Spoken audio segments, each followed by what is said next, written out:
So, you know what we thought we would do? Because we have spoken so often at these, you tell us what you want to hear about. Does anybody have an idea, a question that you want to hear about? Aaay. All right, let me... That's the question? You know what? A came from talking too much as the Fonz. So I reduced sound to A. Like, hey, look at that, she's so beautiful. Hey, I am hungry. Hey, don't you mess with me. What else? What else do you want to hear about? You still got it, right? Tattoo on your butt. The tattoo on my butt. What? That's something I didn't know. It's true. Now, I will tell you exactly about the tattoo on my butt. I did that scene with Adam Sandler and his mom, Kathy, and my butt apparently didn't make it. So it was a sound man with a tighter tush. Not only that, but if I saw a needle coming toward me, I would fall to the floor and scream like a 9-year-old girl. Next question. You loved our books? All right. Anson, you wrote a book. Yeah, she didn't read it though. So, but What about your book? if you tell her about it, she will read it. Not on the market. What is it called? Okay. What was it called? Singing to a Bulldog. And how did you come up with the title, Singing to a Bulldog? Okay, something like this. When we were doing Happy Days, at the beginning, you know, it wasn't like Stars Today. We weren't getting a lot of money for it. But I've always been one to see what you have now, what you don't have. And I happened to be talking to David Cassidy, and he said how much better he did singing off the show than on the show, but singing on the show did him well off the show. So, and then Barry Williams, it was the last year of Brady Bunch, and he was saying how they put together this Brady Bunch singing group and how well they were doing off the show. So I thought, well, you know, I was in musicals and this and that, and I sing. I thought, well, maybe I could convince Gary Marshall to try out a song, have a band on the show. So one morning I found him. I said, Gary, I have this idea. He said, no, I don't have time. I said, only take a minute. He goes, walk with me, walk with me. So I'm walking with him. I go, Gary, you got girls in the show, cars in the show. You need a band. I sing. He goes, a band? I go, yeah, a band, you know, like Ricky Nelson and, you know, in Arnold's. He goes, wait, well, that's not no. There's a show coming up. Not a bad idea. Yeah, okay. Go pick a song, we'll try it out. I'm thinking, man, I just changed my life. I'm singing on national television. Then I hear he yells loudly, but you're singing to a bulldog. I go, what? Yeah, Elvis did it, and he goes, I don't have time to hear you. If you're good, I get laughs. If you're bad, I get laughs. You're singing to a bulldog. There I am. Well, bless my soul, what's wrong with it? I don't know if you saw the show. It was the fraternity party. Well, it did, no, but it did well. I mean, people liked it. Gary said, it's not bad, let's do it more. Well, I was able to get a record contract after that and start doing concerts. So anyway, it was my bulldog moment. It was like that moment really turned my life around by singing to that bulldog. So I thought it would be a proper title. Now, come on, that is a great story. That is a great story. My memoir, Max, our youngest son, who is now a director, said, Dad, you have to write about all the stories you have. And I said, well, I know how to write children's books. And I just want to brag, our 40th children's book comes out in September. It's called Detective Duck. And it's for emerging readers about a little duckling who dreams about being a detective. And he said, write a memoir. And I said, I can't do that. And he said, yes, you can.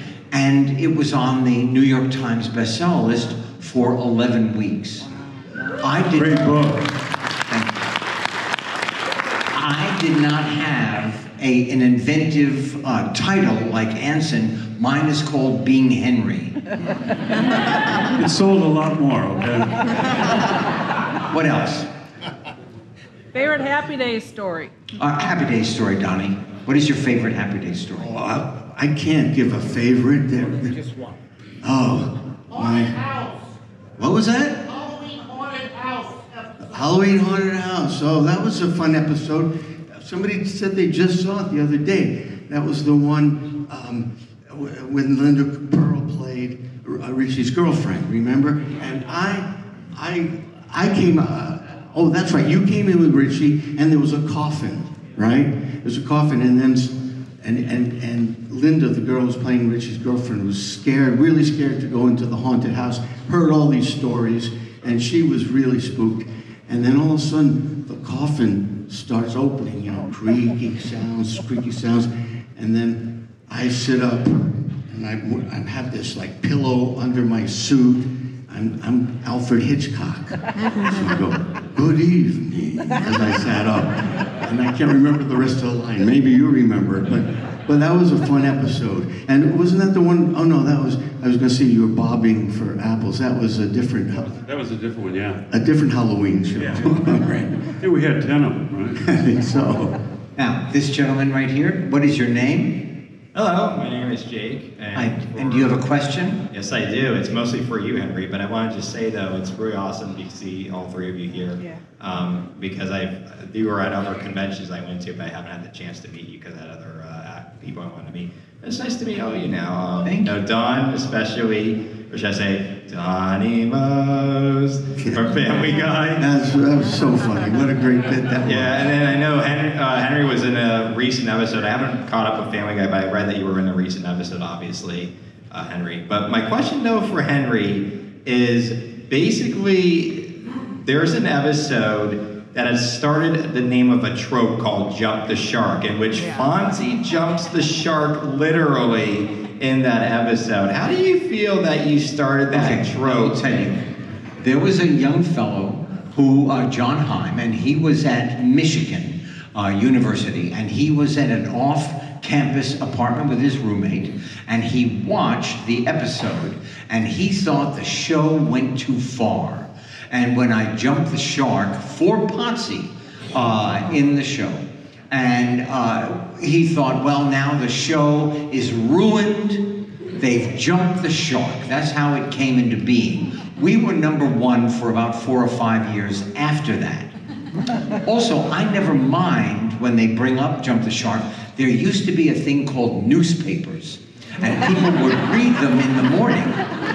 And when they talked about Jump the Shark, they had a picture of me water skiing, and at that time, I had great legs.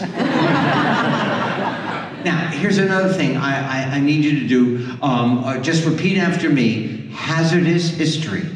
Hazardous history. On the History Channel. On the History Channel. Tonight at 9 o'clock. Tonight at 9 o'clock. It's my new show. It is the last episode of this first bunch of 8. And for those of you who have watched it, we were picked up for the 2nd season. So thank you. For those of you who haven't watched it, I'll just give you an example. 7-Up, invented 1927. Bubbly, citrusy, and the tagline was, "We'll take the edge off," because it was laced with lithium.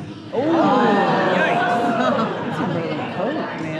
Do you have another question, sir? No, but I just wanted to Thank you so much. Hey. Hey, all right. And the gentleman behind you, what is your name, sir? My name is Dan. Dan, are you the person who The is guy. responsible for us to be here? Yes. You run the show, Dan. Very well. I've had an opportunity to talk to you guys about some fun stuff, and I've heard some really fun stories of celebrities that would show up on set and surprise you as you were filming. And it'd be fun for everybody to hear some of the celebrities that came to visit you guys on set and how you were surprised by that. Okay, this is pretty crazy. It was the first year of Happy Days in 1974, And we were shooting at one camera, like a movie. We weren't in front of a live audience yet. It's early in the morning, and kind of cold, and I walked over to get some coffee, and basically it's a big old tin drum that Louis, who also took the bets out of from the studio.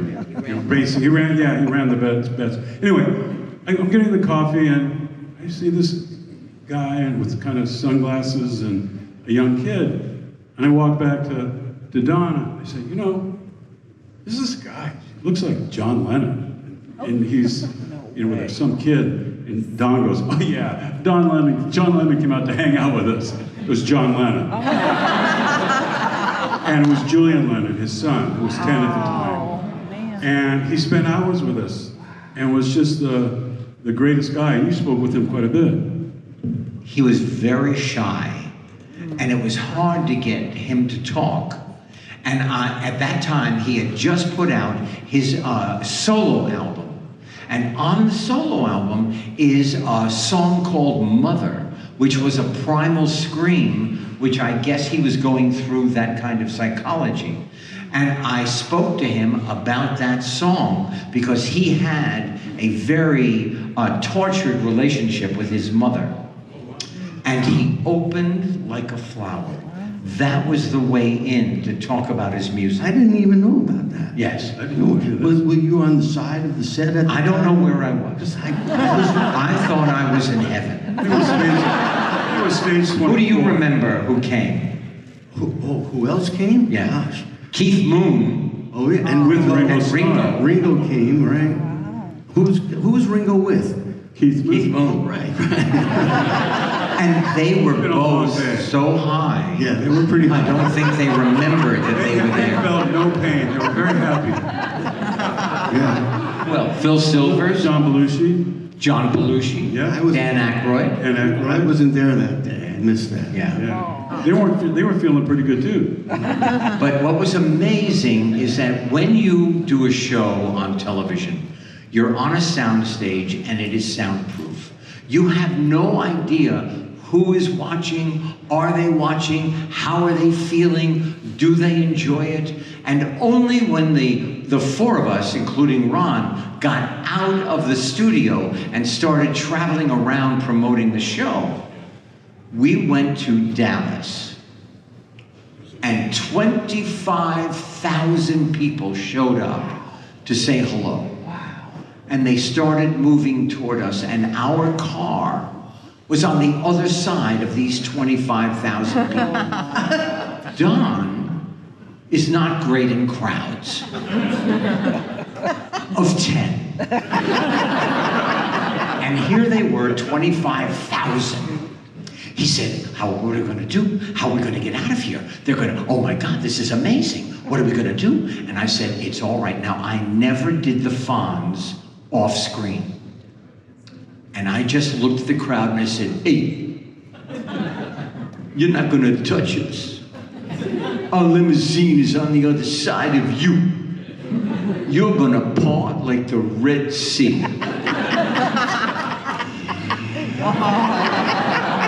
Now, we're walking through the bunch of people, and somebody said, hey, you're so short.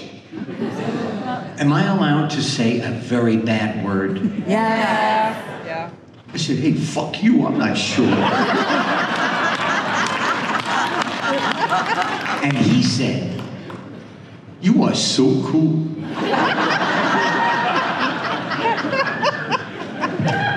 Another question. Yes. Hi, my name is Barbara, and this is for all three of you. There must be a question that you have not yet been asked, ever. What is that question that you would like to be asked? Take that one, Don. God. Oh, please, dear God, help me here. What would I have liked to have been asked?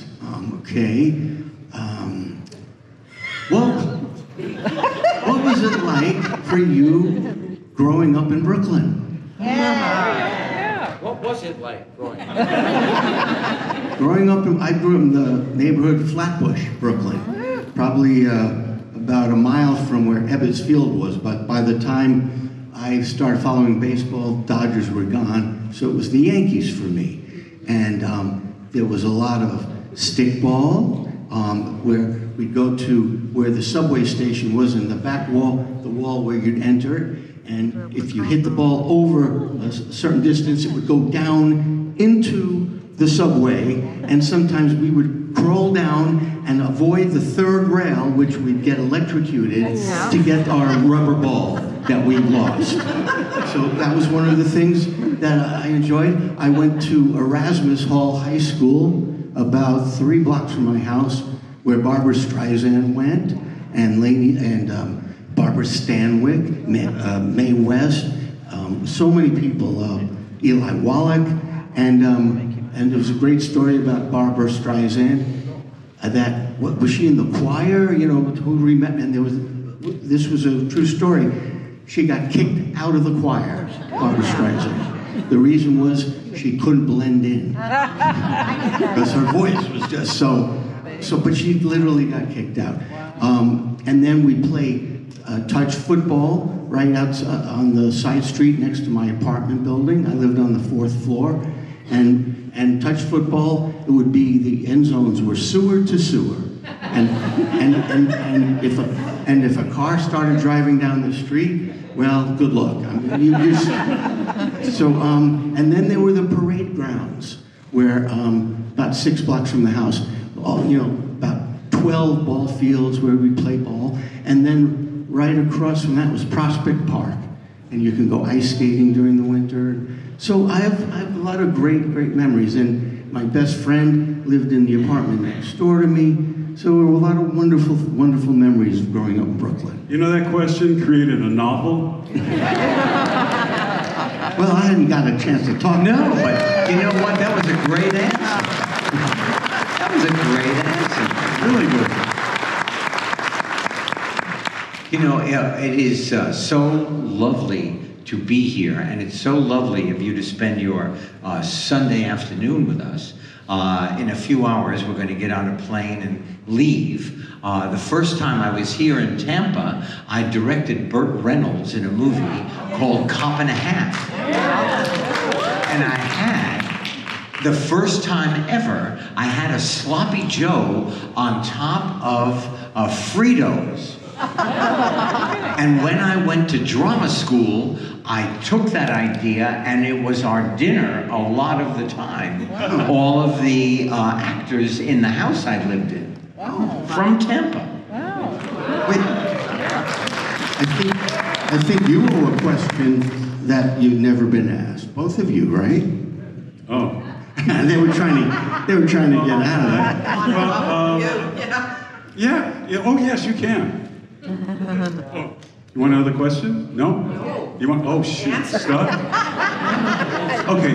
Well. You've never been asked. Okay. What was your first job in show business?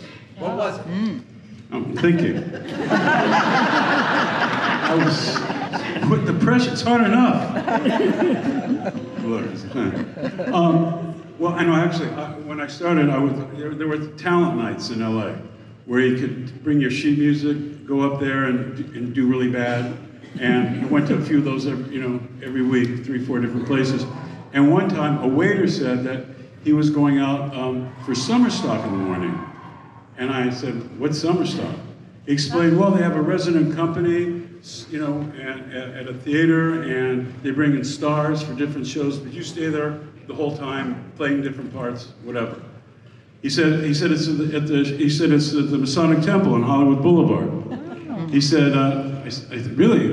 Okay." So next morning I go down there and stand in line. There are 2 lines. At the time, there's the equity line, which is union stage actors, but there was also a non-equity line, because equity forced the producers to see anyone in that line. They hated that, so I stood in line and waited and waited with the equity line to go forever. Finally, the non-equity line starts and goes. Finally, we get inside this building. It was like St. Peter's, big and echoing. And I'm hearing these voices, my boy, next, out. You know, mom, acts. I'm going, what am I even doing here? I mean, out. They're just coming out, you know, every 10 seconds they're coming out. Finally, it's my turn. I go in, I give him my sheet music, Mame. This old piano player with a cigarette, bored out of his mind. Yeah, that's the shit, your key. Yeah, like, good, here. There's 4 people behind this old table in this huge room, very intimidating, not even looking up. So I start. You coach the blues right out of the horn. I forget the words. I start making them up. And then all of a sudden, I'm hearing laughter. And I got through the whole song. And they're just hysterical. They said, oh my God. And they said, do you dance? I go, absolutely, I cannot dance. It was literally to this day, if God did not give me a gift, it's these feet, man. No way. So, and he goes, oh, I go, sure, yeah. They go, well, we're having a callback. I go, what's a callback? They're laughing, thinking I'm kidding. And they said, Billy here, one of the guys at the table, well, he's the choreographer. We had a few people stay behind, and he's gonna give you a little dance number, and we'll come back and see how you do. Great. Walk out there. There's maybe 20 people left. Go in this room, all sorts of mirrors. They start doing like some Bob Fosse dance number, and turn and twist and turn and turn and poo. I'm going, there's no way. I'm like this, so I'm not seen in the mirror. You know. Finally, they go in, they go 5 at a time. Finally, it's my turn, and I just went on instinct. What the hell? I went in, if they went up, I went down. If they went left, I went right, and they're hysterical again. They're hysterical. They're laughing like crazy. So finally, it ends. And they said, okay, so-and-so stay. Because back then, you signed your equity contract right then and there. Oh, wow. So he said, thank you, everybody else. I thought, well, that's it. Anson, what? Could you wait outside? Now I'm thinking, I did so bad, they're going to come out to tell me never go into show business. So I'm waiting, and they're signing a few contracts for these people.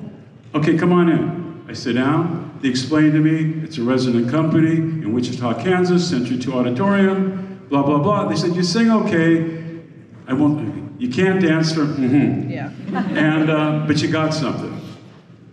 We have an apprentice program. We pay $50 a week, $25 goes to the hotel. You're staying $25, you'll not even have time to spend, we own you. You'll build sets, you'll do everything, and you'll be in the show where we need you. If you do well, and last to the end, we'll sign an equity contract so you can come back and join the union. Wow. So, but he says, we're not going to, he says, there's another apprentice, you two will pay for your gas, you figure out how to get to Wichita, Kansas. And that was it. That was my first deal, $50 a week. They owned you, but I got my equity contract and was able to join the union.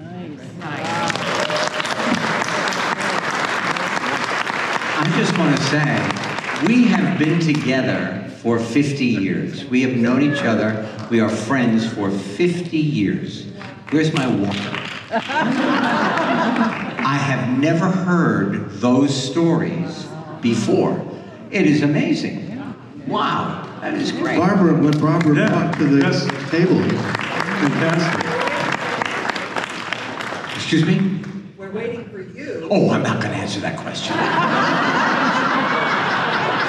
No, I don't do that. Something that I've never been asked before. you wish you had. That I wish I had. Okay, you know what? Okay, this is the truth. I am going to think about that, and the next time I'm in Tampa, I'm going to call you. Thank you so much. Next question. Yes. Stand up right here. Yes, sir. What is your name? My name is Scott. How are you? How you doing, buddy? I'm doing great. Question for you, Henry. When you auditioned for the part of the Fonz, did it help you playing in the Lords of Flatbush? Okay, Lords of Flatbush was first. Correct. I was in New York City. They had fired an actor. His name was Richard Gere. And I went and auditioned for this movie, and I got the part. And that was my beginning friendship with Sly Stallone, who is just a brilliant fellow. He, talks like this and everything. But he is amazingly creative and funny, and he literate and a great writer. Then when I did the Fonz, I went in, I had hair down to my shoulders, I had a gigantic sweat stain. I walk in this room, all of these actors I have seen before on television, and me. Hi, how are you? You look famous even sitting down. Now it's my turn. I walk in, and I think honesty is the best policy. I said, this sweat stain that looks like the Hudson River under my shirt is because I am so nervous. And I'm going to read with this other fellow named Pasquale. I have 6 lines. He's going to read the other lines. I look at Pasquale and I said, out of the blue, I had no idea this was going to come out of my mouth. Don't look at me like that. Don't ever touch the leather. And then I walked out of the room, and on my birthday, October 30th, 1973, I got a call, would you like to join us on this show? And I said, if I'm able to play the emotionality, when he hangs up his jacket, who does he have to be cool for when he's in his apartment by himself? They said yes, I said yes, and I got to be friends with them. Wow.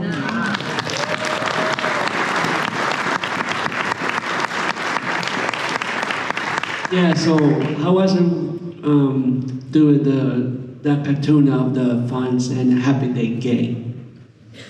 The what? Oh, Say it again, one more time. Yeah, on the YouTube they have the Fonz and Happy Day Gang Oh, for the the cartoon. The cartoon. Yes. I didn't do it. I'm so sorry, because we had fun.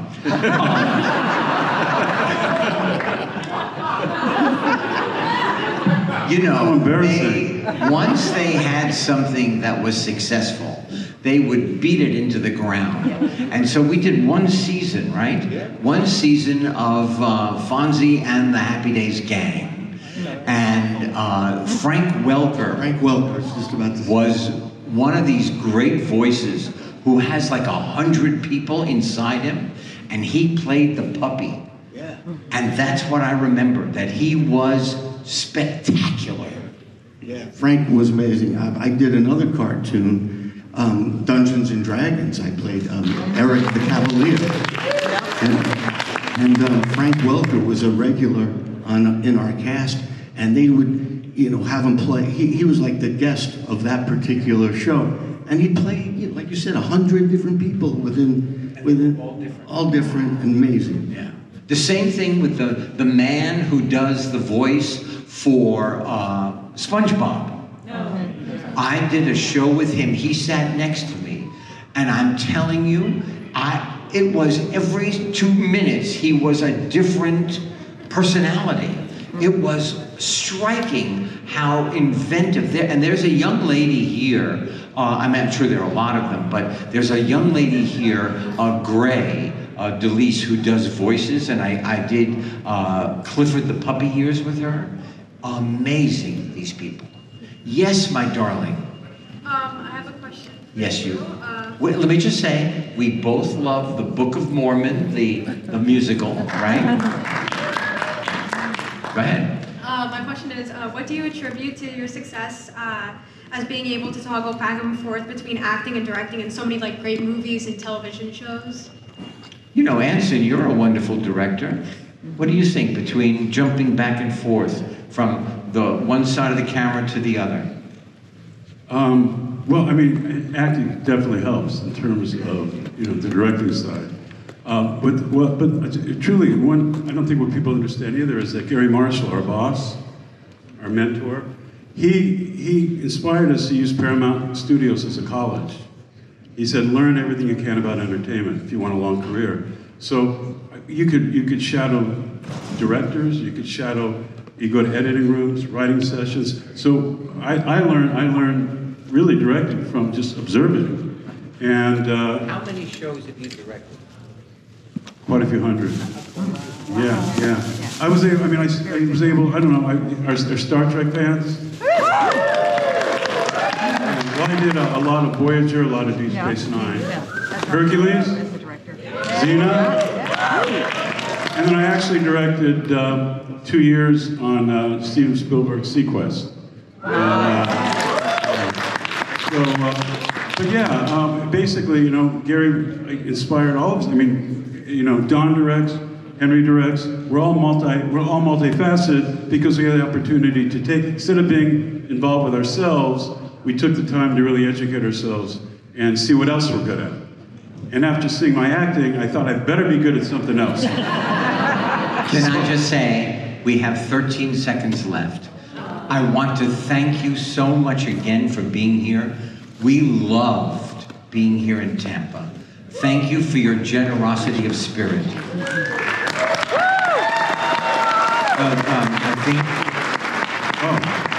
Thank you so much, and I think that Jody has spoken to you already. Somebody about pictures, right? If you like pictures or pictures with us, we're going to stay here for a while before we hit the airport. We'd love to see everybody. You guys, one more time, give a huge round of applause, everyone. Don, Henry, and Anson. Now, this has never been done before. See right over there, we have he's right over there, he's waving his hand. If you would like to come up here on stage with the cast of Happy Days, we'll take a selfie and a photo of you. You can be able to do this. This has never been done before. It's cheaper to do it here than to do it upstairs. They're all on their own individual tables. You have a chance to get all three of them in a selfie. You're going to line up right over there, so they're lining up right over there. We'll try to get to as many of them as possible. It is $150. $150. So we're trying to get to as many of them as possible. You'll come right up here. You will stand right behind them, and we'll do a selfie and a photo of you guys. So if you want to do this, this has never been done. We'll try to get to the base camp, but there's a hard cutoff time, guys. There's a hard cutoff time. It is cheaper to do it here than it is to go upstairs. One more time, guys. Give me a huge round of applause, everybody. All right.